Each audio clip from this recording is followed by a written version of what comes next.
What's up everyone? Naghahanap ka ba ng ibang mga loan options dito sa Pilipinas bukod sa Tala at Bilis na talaga namang legit?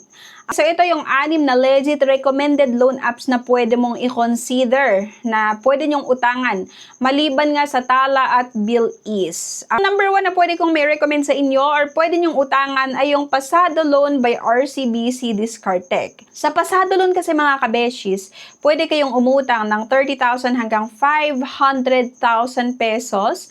Meron itong terms 6 months or 12 months. So, dalawa lang yung pagpipilian dito. Mamimili ka kung 6 months or 12 months yung terms na gusto mo. Then, meron itong possible interest rate ranging from 1.58% to 2.83% monthly equals to 19% hanggang 34% EIR per year, okay? Or estimated interest rate per year. Ang pwedeng umutang dito sa Pasado Loan by RCBC Discartec ay Filipino citizen. Yung edad ay 21 to 65 years old, dapat hindi lalampas ng 65 pag natapos yung loan. Kung gusto nyong mapanood yung separate videos ko na talagang in detail na pinag-usapan natin itong Pasado Loan by RCBC Discartec, actually meron yung part 2, part 3, pwede nyong i-review yung mga previous vlog ko nga. At syempre, pwede ito sa mga employed at self-employed at hindi pa nakakuha ng RCBC loan or RCBC personal loan. Ang requirements lang para makautang dito sa Pasado Loan by RCBC Discartec ay isang valid IDs like passport, driver's license, UMID, SSS ID, PRC ID, Postal ID, 2016 onwards, no? National ID, e-fill ID, at iba pa. Syempre, yung mga primary IDs. Okay? Number 2 nga na pwede nyo i-consider utangan ay yung Zuki Personal Loan by SB Finance. Pwede nyo i-download itong Zuki Personal Loan nga by SB Finance sa Google Play Store. Okay? Pwede kayong umutang dito ng 30,000 hanggang 3 million. Akalain mo yun, super laki yung loan amount na ino-offer nito at yung payment terms din ay mahaba like 12 months, 18 months, 24 hanggang 36 months. So talagang hindi kayo mahihirapan sa pagbayad kapag umutang kayo dito sa Zuki Personal Loan by SB Finance kasi nga months talaga, ilang buwan din yung ino-offer nila na terms, 12 hanggang 36 months.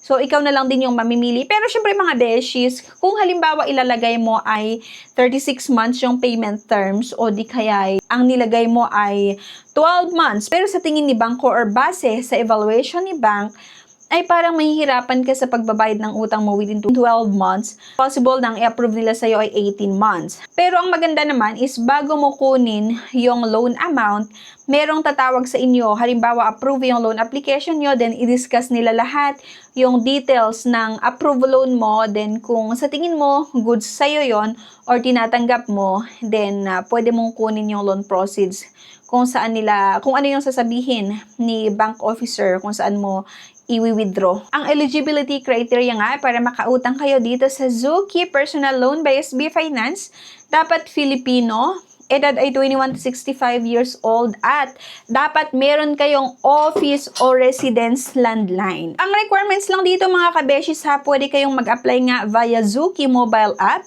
I-upload nyo nga lang yung mga scanned valid documents in JPEG or PDF, no? At pwedeng humingi ng additional documents depende sa evaluation. Or pwedeng manghingi sa inyo yung officer ni bank ng ibang additional documents nga, ayun, nakadepende sa evaluation. Number 3, no, ang GCash G-Loan. Di ba itong GCash G-Loan, isa din talaga ito sa mga legit na pwede nating i-consider utangan unang 1,000 hanggang 125,000 pesos. Kaya lang kasi, limitado lang yung pwedeng makautang dito sa GCash G-Loan, yung mga borrowers lang talaga na na-offeran ng GCash G-Loan. So, kung matagal ka nang gumagamit ng GCash, pwede mong i-check kung merong offer. Ang terms naman nito, 5 to 24 months, di ba? Mahaba din yung ino-offer. Kaya maganda din talaga ito na option na pwede nating utangan or mahiraman kapag naghahanap tayo ng loan ng mas malaking amount at mas mahaba yung terms na ino-offer nila. Ang loan proceed disbursement nga ay diretso sa GCash wallet nyo within 24 hours. Pero based sa experience ko, talagang ilang minuto lang din kapag halimbawa nag-request ako ng loan nga or nag-apply ako sa GCash G-Loan, pagka-approve na, pinapadala nila agad-agad sa GCash wallet ko, no? Kaya super madali lang din talaga ito lapitan kapag kailangan natin ng extra cash para sa mga pang-emergency na pangangailangan. Pero kasi mga beshies, advice lang, dito sa GCash G-Loan, kung wala pa kayong offer or wala pang offer sa inyo na G-Loan, ay gamitin nyo yung iba't ibang feature nga ng app. Mag-build kayo ng mataas na G-score para ma-offeran kayo. So, sino nga ba yung qualified?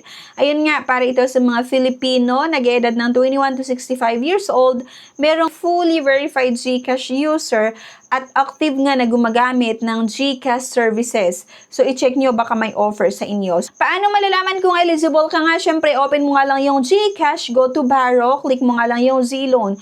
Kung may offer kasi, ibig sabihin qualified ka. Kung wala, yun nga, may tips din doon kung paano ma-unlock yung Z-Loan offer nila. Number 4, itong ACOM personal loan. Isa din itong ACOM talaga sa mga legit na pwede nyong mautangan. Kaya lang kasi, isa sa mga qualifications nitong ACOM personal loan, dapat residente ka ng Luzon. So, wala pa sa ibang lugar ng Pilipinas.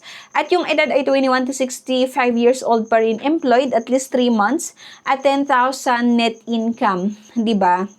At least 10,000 plus net income. Mababa din naman itong qualifications nila pagdating sa income kasi 10,000 or at least 10,000 net income. Sa ibang bangko kasi dapat meron tayong net income na 20,000, 25,000, 30 or hanggang 50,000 pesos. Pero dito sa ACOM, 10,000 plus net income, pwede kayong makapag-try nga na umutang sa kanila. Meron dapat or si borrower dapat may company landline at sariling mobile number. Ang requirements nga para makautang dito, dapat meron kayong isang valid government ID. It's either SSS, UMID, driver's license, passport, yung PRC at postal ID. At meron din tayong proof of employment or income like payslip, COE, or company ID. TIN, SSS proof, TIN card, or BIR 2316. Okay, at number 5, UD Cash Loans. Okay, pwede nyong panoorin yung previous vlog ko nga tungkol din dito sa UD Cash Loans. So, dito, nag-offer sila ng 1, 2, 3, 6 hanggang 12 months na payment terms. Bali, paano nga ba mag-apply dito sa UD Loans? I-download nyo nga lang sa Google Play Store at i-open nyo syempre yung app at gumawa ng save account. Pag activated na, makikita mo yung loan option. So, i-fill up mo lang yung application, submit, at mag-antay ka ng approval. At number 6 nga, itong Bangko Instacash ko loan. Isa ito sa mga gustong-gusto ko din kasi nag-offer sila ng 2,000 hanggang 250,000 na loan amount, 7 days hanggang 36 months na payment terms at hindi rin ganun kataas yung gross income requirements nila kasi 12,000 pataas pwede na kayong makautang dito sa Bangko Instacash ko personal loan. Dapat Filipino, 18 to 60 years old, at least 6 months work tenure. Napakadali lang din umutang dito. Requirements nga lang ay isang government issued ID, latest payslip, ITR, or COE with compensation details. Okay? Paano nga ba mag-apply? Siyempre, i-download nga lang natin yung Bangko mobile app. At piliin nyo lang yung Instacash ko personal loan, input your loan details nga, plus yung mga scan IDs and yung KYC.